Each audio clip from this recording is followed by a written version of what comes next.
I wasn't around on Friday, but I believe that It's easy, it's visible. at that time Cindy and staff looking at the issues that had been raised thought that there should be some sort of a public meeting to try to describe the process in greater depth.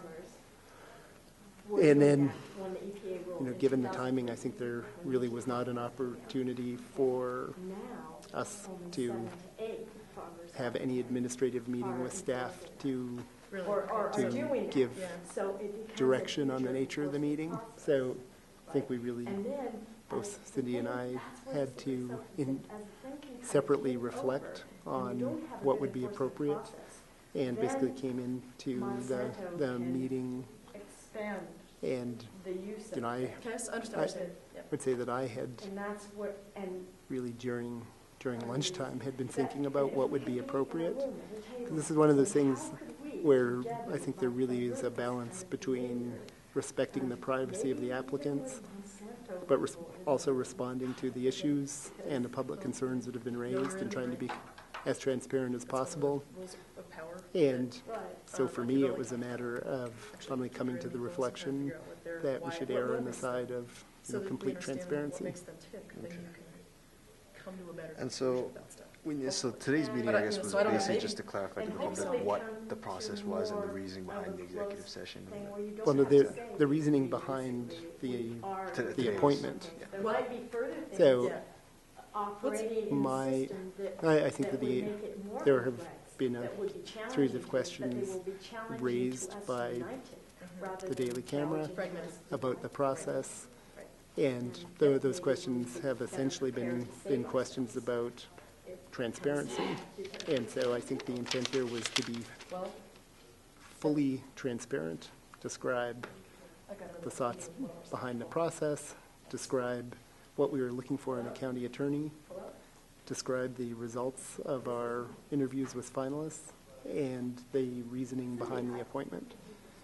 I think that whenever there are questions raised that create an appearance of secrecy, I think that the best remedy is complete transparency.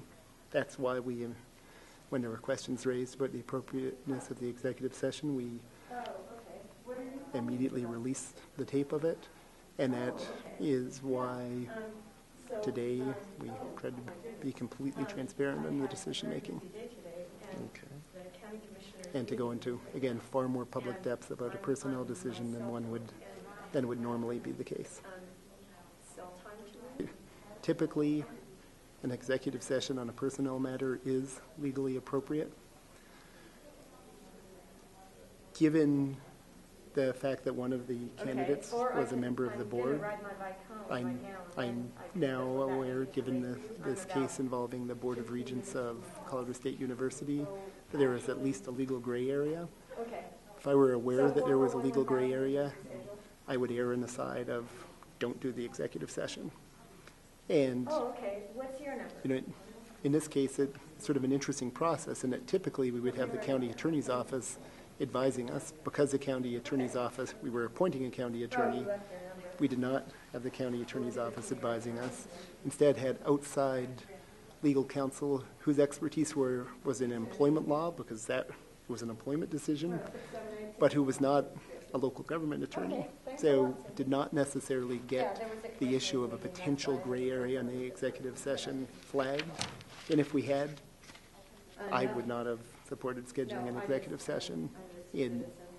And again, as soon as the issue was raised that there was a gray area, we released the tape of that session once we took a few hours to check with candidates, since you want to make sure that the candidates do not have an objection to the tape being released. But since they did not, we immediately released it.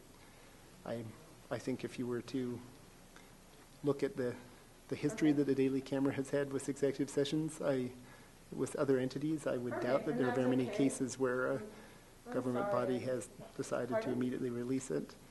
And we wanted to err on the side of complete transparency.